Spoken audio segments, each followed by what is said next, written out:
नमस्कार, स्वागत है आप सभी का सी न्यूज भारत में और मैं हूं आपके साथ ज्योति श्रीवास्तव। वक्त हो चुका है बुलेटिन का। बुलेटिन में बात करेंगे अमरावती की, जहां मुख्यमंत्री देवेंद्र फडणवीस ने अमरावती हवाई अड्डे का उद्घाटन किया। साथ ही बात करेंगे कन्नौज की, जहां NH 34 पर तेज रफ्तार कंटेनर ने बाइक सवार को टक्कर मार दी, जिसमें बाइक पर सवार महिला की मौत हो गई। आगे बात करेंगे पन्ना की, जहां कांग्रेस कमेटी के जिलाध्यक्ष के नेतृत्व में कांग्रेस कार्यकर्ताओं एवं प्रतिनिधियों ने रैली निकालकर प्रदर्शन किया। अगली खबर भी पन्ना से है, जहां सरकार की वादा खिलाफी से नाराज संविदा स्वास्थ्य कर्मियों ने प्रदर्शन किया। ऐसी तमाम खबरों पर विस्तार से होगी चर्चा। मध्य प्रदेश के बैतूल जिला क्षेत्र में आने वाले ग्राम धापोड़ा, यहाँ के मुरूम खदान से मुरूम माफिया अमरावती जिले के परतवाड़ा, अचलपुर और चांदुर बाजार तहसील क्षेत्र में जमकर मुरूम की तस्करी कर रहे हैं। प्रशासन की आंख में धूल झोंक कर खुलेआम मुरूम के ओवरलोड ट्रक खरपी मार्ग से रास्तों पर दौड़ रहे हैं। वहीं महाराष्ट्र के महसूल को भी लाखों रुपए का चूना लग रहा है। रॉयल्टी एक और ट्रिप अनेक होने की वजह से मध्य प्रदेश के महसूल को भी चूना लगाने का कार्य मुरूम तस्कर कर रहे हैं। भैंसदेही तहसील क्षेत्र में आने वाले धापोड़ा ग्राम के मुरूम खदानों को रॉयल्टी की अनुमति बैतूल के खनिकर्म विभाग द्वारा की जा रही है। अमरावती जिले के अचलपुर तहसील मंडल के अधिकारियों से मिली भगत करके मुरूम तस्करी करने वाले माफियों ने नायब तहसीलदार को हफ्ता देने की कबूली देकर ऑनलाइन रॉयल्टी के नाम पर महाराष्ट्र में तस्करी करने की चर्चा जिले में जमकर हो रही है। अचलपुर महसूल मंडल चालक मालक तस्करों माफियाओं पर क्या कार्यवाही करता है, इस पर सभी की नजरें हैं। अमरावती से सी न्यूज संवाददाता जुनैद अहमद की रिपोर्ट। 16 अप्रैल का दिन खुशी और सपनों को पूरा करने वाला दिन बताया जा रहा है। उसका कारण भी बिल्कुल वैसा ही है। कई सालों के इंतजार के बाद आज मुख्यमंत्री द्वारा अमरावती एयरपोर्ट का उद्घाटन किया जा रहा है। मुख्यमंत्री देवेंद्र फडणवीस हाल ही में अमरावती एयरपोर्ट पहुंचे। इस बार 72 सीटों वाला पहला विमान अमरावती एयरपोर्ट पर आया है। इस मौके पर मुख्यमंत्री, दोनों उप मुख्यमंत्री और महागठबंधन के कई प्रमुख नेता उद्घाटन समारोह में मौजूद रहे। इस विमान में पहली बार यात्रा करने वाले अमरावती के लोगों में काफ़ी उत्सुकता रही। इस बीच मुख्यमंत्री देवेंद्र फडणवीस ने अपने भाषण में बताया कि इस एयरपोर्ट के उद्घाटन समारोह के साथ ही दक्षिण एशिया का सबसे बड़ा पायलट ट्रेनिंग सेंटर भी शुरू किया जाएगा। ये प्रशिक्षण केंद्र आगामी जुलाई माह से प्रारंभ किया जाएगा। इस मौके पर केंद्रीय परिवहन मंत्री किंजरापू राम मोहन नायडू, केंद्रीय राज्य मंत्री मुरलीधर मोहोल, मुख्यमंत्री देवेंद्र फडणवीस, उप मुख्यमंत्री एकनाथ शिंदे, उप मुख्यमंत्री अजीत पवार, संरक्षक मंत्री चंद्रशेखर बावनकुले, मंत्री गिरीश महाजन, नवनीत राणा और अन्य विपक्षी नेता इस कार्यक्रम में उपस्थित थे। अमरावती से सी न्यूज संवाददाता रवि खिराडे की रिपोर्ट। सहसवान बदायूं में मुख्य अतिथि प्रभारी निरीक्षक राज बहादुर सिंह ने कहा कि बच्चे विद्यालय में अच्छी शिक्षा लेकर अपने उज्जवल भविष्य का मार्ग प्रशस्त करें। श्री राज बहादुर बदायूं मेरठ राजमार्ग पर स्थित अल हफीज एजुकेशनल अकेडमी सहसवान में डॉक्टर भीमराव अंबेडकर जन्मोत्सव तथा वार्षिक परीक्षा परिणाम वितरण कार्यक्रम में मुख्य अतिथि के रूप में बोल रहे थे। उन्होंने कहा कि विद्यालय में दिए गए शिक्षण कार्य को प्राथमिकता के साथ करें तथा गुणवत्तापरक शिक्षा ग्रहण करें, क्योंकि शिक्षा ही एकमात्र ऐसा साधन है जो व्यक्ति को उसके उज्जवल जीवन का अच्छा मार्ग प्रशस्त करता है। उन्होंने कहा कि ये समय बहुत ही कीमती है। विद्यालय में शिक्षक ग्रहण किए हुए बच्चे आगे चलकर अपना तथा अपने विद्यालय का नाम रोशन करें। ऐसी शुभकामनाएं विद्यालय के प्रत्येक छात्र छात्राओं को देता हूँ। इस मौके पर आमिर सुल्तानी को भी सम्मानित किया गया। अंत में राष्ट्रगान के साथ कार्यक्रम का समापन किया गया। कार्यक्रम में पूर्व पालिका सदस्य शादाब अली खान, रुबैद इकबाल नकवी सहित भारी तादाद में गणमान्य नागरिक उपस्थित थे। कार्यक्रम का संचालन विद्यालय प्रधानाचार्य मयंक सक्सेना ने किया तथा अंत में विद्यालय निदेशक तथा प्रधानाचार्य ने भी सभी आगंतुकों का आभार प्रकट किया। बदायूं से सी न्यूज संवाददाता अभय की रिपोर्ट। पन्ना में आज कांग्रेस कमेटी के जिलाध्यक्ष के नेतृत्व में कांग्रेसी कार्यकर्ताओं एवं प्रतिनिधियों ने रैली निकालकर हल्ला बोल प्रदर्शन और कलेक्ट्रेट में हंगामा और नारेबाजी करते हुए तहसीलदार को राष्ट्रपति के नाम एक ज्ञापन सौंपा। कांग्रेस जिलाध्यक्ष शिवजीत सिंह ने बताया कि सरकार की इस नवीनतम दमनकारी कार्यवाही, जिसमें ईडी एवं सीबीआई जैसी सरकारी एजेंसियों का दुरुपयोग किया जा रहा है, जिसकी भारतीय राष्ट्रीय कांग्रेस पार्टी कड़ी निंदा करती है। मांग ये है कि अनावश्यक रूप से भारतीय जनता पार्टी की सरकार, मोदी अमित शाह जी कांग्रेस पार्टी के वरिष्ठ नेताओं को परेशान कर रहे हैं। ईडी और सीबीआई का सहारा लिए हुए हैं। उनके माध्यम से जो भी उनके विरोध में लोकसभा के अंदर पब्लिक के बीच में बोलता है तो ईडी से बोल देते हैं छू।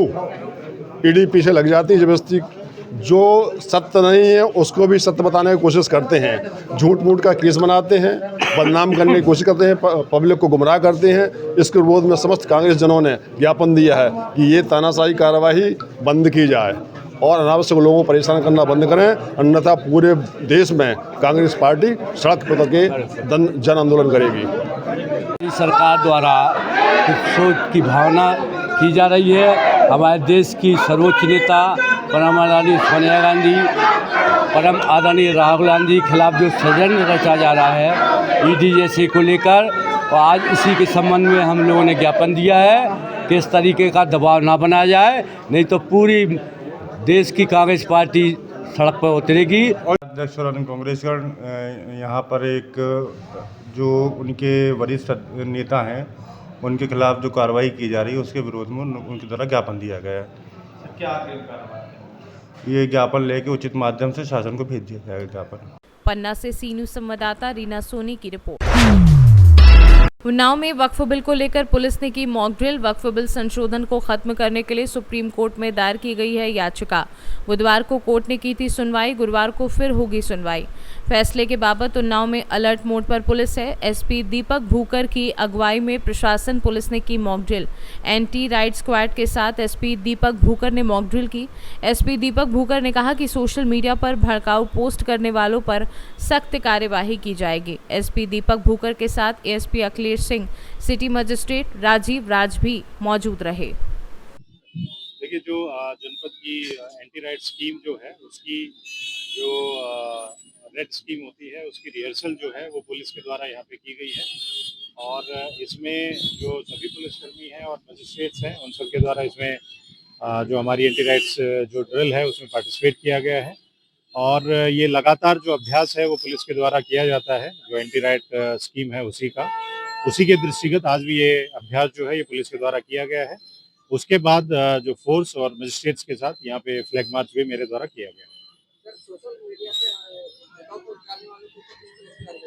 देखिए, सोशल मीडिया पे जो हमारी मीडिया सेल है वो हमेशा निगरानी रखती है और किसी भी तरह की झूठी या भ्रामक खबर जो है वो सोशल मीडिया पे कोई भी व्यक्ति पोस्ट ना करे। अगर वो करेगा तो उसके विरुद्ध फिर हम उसमें वैधानिक कार्रवाई सुनिश्चित करेंगे। उन्नाव से सी न्यूज़ संवाददाता अजय कुमार की रिपोर्ट।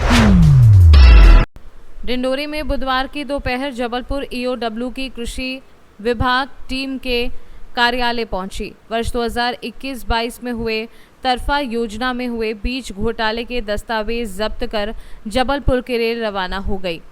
कुछ विकास खंडों की फाइल लेकर अधिकारियों को जबलपुर ईओडब्ल्यू कार्यालय बुलाया गया है। बता दें कि 2021-22 में कृषि विभाग में योजना के तहत किसानों को चना, मसूर और गेहूं के बीज रकबा के हिसाब से उपलब्ध कराना था। बीज वितरण में गड़बड़ी और आर्थिक अनियमितता को लेकर ईओडब्ल्यू कार्यालय में आरटीआई कार्यकर्ता द्वारा दस्तावेज के साथ शिकायत की गई। डिंडोरी से सी न्यूज़ संवाददाता दीपक नामदेव की रिपोर्ट। कन्नौज में NH 34 पर तेज रफ्तार कंटेनर ने बाइक सवार को मारी टक्कर, जिसमें बाइक पर सवार महिला की मौके पर दर्दनाक मौत। बाइक चालक हुआ गंभीर रूप से घायल। कंटेनर चालक कंटेनर छोड़कर मौके से फरार हो गया। सूचना मिलने पर मौके पर पहुंची पुलिस ने घायल चालक को पास में स्थित सौशैया अस्पताल में भर्ती कराया और शव को कब्जे में लेकर सौशैया अस्पताल की मॉर्चरी में रखवाया। फिर उसके बाद जांच पड़ताल में जुटी पुलिस मृतक महिला पिंकी, जो कि अपने जीजा लालू के साथ छिबरामऊ मार्केट करके अपने घर रामनगर जा रही थी, तभी छिबरामऊ कोतवाली क्षेत्र के जनता कोल्ड स्टोरेज के सामने NH 34 पर हुई घटना। आप क्या नाम है आपका? सतप्रकाश। कहाँ के रहने वाले? रामनगर। ये घटना हुई कैसे हुई, कहाँ पर हुई? ये सर बाजार वो पहले राशन लेने गई, राशन लेने के से बाद में ये फिर मार्केट गई, मार्केट में राशन लिया बस और वहीं से साग सब्जी लेकर वो वापस लौट रही थी।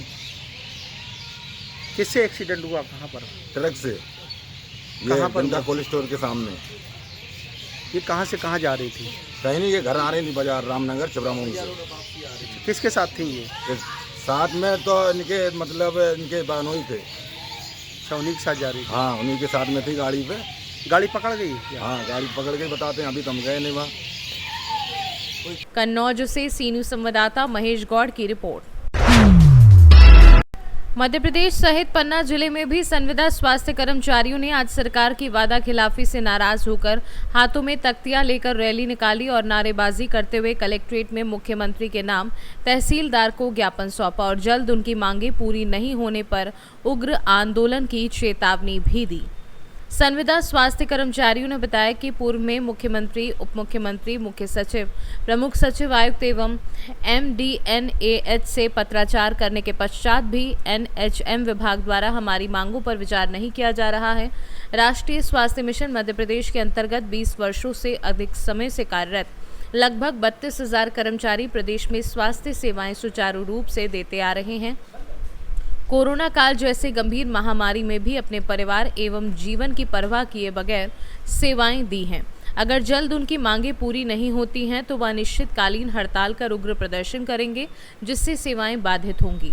संविदा स्वास्थ्य कर्मियों ने 2023 की जो नीति है उसको लागू करने के लिए उनके द्वारा एक ज्ञापन दिया गया है, जिसे भी उचित माध्यम के द्वारा भेज दिया जाएगा। ने आज जो 16 तारीख को रैली निकाली है, ये जो हमारी संविदा नीति 2023 बनी थी उसका अच्छे से पालन करने के लिए हम लोगों ने रैली निकाली है। उसका मेन उद्देश्य ये है कि हम लोग को नियमितीकरण की ओर लिया जाए। अन्य विभाग जैसे शिक्षा विभाग में संविदा के बाद संविलियन कर परमानेंट हो जाते, उसी तरह से हम लोगों की भी नीति बनाई जाए और जो हम लोगों को अप्राइजल के नाम पर अलग करने का जो चल रहा है, तो अप्राइजल प्रथा जो समाप्त हो गई थी उसको पुनः लागू ना किया जाए और जो हम लोगों की वेतन विसंगति है, कैडर अलग अलग हो गए हैं, उसको एक किया जाए। नहीं मांगे आपकी पूरी होती तो आगे क्या करते? अगर हमारी मांगे पूरी नहीं होती हैं तो हम आगे 22 तारीख से अनिश्चितकालीन हड़ताल की हम लोगों की मंशा है। क्या नाम है आपका? मेरा नाम अनुपमा शर्मा, जिलाध्यक्ष महिला प्रकोष्ठ।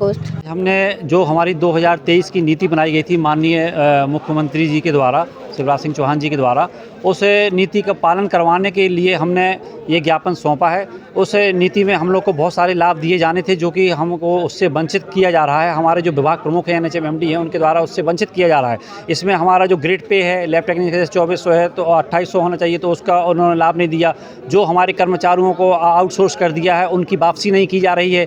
हमारी जो अप्रेजल की प्रथा है जो बंद कर दी गई थी उसको फिर से आरंभ करने की जा रही है। जो ग्रेजुएटी है उसका नहीं दिया जा रहा है। जो हमारी 65 वर्ष आयु थी उसको 62 वर्ष कर दिया जा रहा है। और जो 50% सबसे ज़्यादा इनके जो अंक थे जो सीधी भर्तियों में जिसका लाभ संविदा स्वास्थ्य कर्मचारियों को मिलना था, वो लाभ बिल्कुल भी नहीं दिया जा रहा है। और संविदा स्वास्थ्य जो स्वास्थ्य विभाग में खाली पद पड़े हुए हैं उन पर आउटसोर्स के द्वारा इनके द्वारा भर्ती की जा रही है, नियमित पदों पर भर्ती नहीं की जा रही है हमारी। कितने जिले में कितने लोग हैं ऐसे जिनको बड़ी समस्या आ रही है? और फिर आपके इसके सेवा आप लोगों ने कोरोना काल में भी सेवा दी है और उसके बाद भी नहीं हुआ? जे हमारे पूरे प्रदेश में 32,000 संविदा स्वास्थ्य कर्मचारी हैं। हमारे जिले भर में अगर देखा जाए तो 1000 कर्मचारियों से ऊपर कर्मचारी हैं जो कि शासन और प्रशासन की नीतियों से शोषित हो चुके हैं और परेशान हो चुके हैं। और हमारा जो बीमा दुर्घटना हमको मिलनी चाहिए वो भी नहीं दी जा रही है, अनुकंपा नियुक्ति नहीं दी जा रही है। आगे क्या करेंगे आप? आगे हमारा आंदोलन चरणबद्ध रूप से आरंभ हो चुका है और शासन और प्रशासन अगर इसको हमारी नीति को लागू नहीं करवाती है तो हमारा आंदोलन आगे बढ़ता जाएगा। आप लोग क्षेत्र में जाते हैं और क्षेत्र में जैसे आप लोग से बंद कर देंगे तो वहाँ पर कितना फर्क पड़ेगा लोगों को जो बीमार व्यक्ति हैं? अगर हम लोग हड़ताल पर जाते हैं तो स्वास्थ्य सेवाएं पूर्ण रूप से ठप हो जाएंगी, शासन प्रशासन की पोल खुलने लगेगी। ये शासन प्रशासन और जनमानस की हानि भी हो सकती है और हम ये नहीं चाहते हैं कि हमारे द्वारा हड़ताल करने पर जनमानस की हानि हो। इसलिए तत्काल शासन और प्रशासन इसको संज्ञान में लेकर हमारी मांगों को पूर्ण रूप से पूर्ण करे। क्या नाम है आप? सजनी शर्मा, जिला उपाध्यक्ष। पन्ना से सी न्यूज संवाददाता रीना सोनी की रिपोर्ट। फिलहाल के लिए न्यूज बुलेटिन में बस इतना ही। देश दुनिया की बाकी खबरों को जानने के लिए आप देखते रहिए सी न्यूज भारत।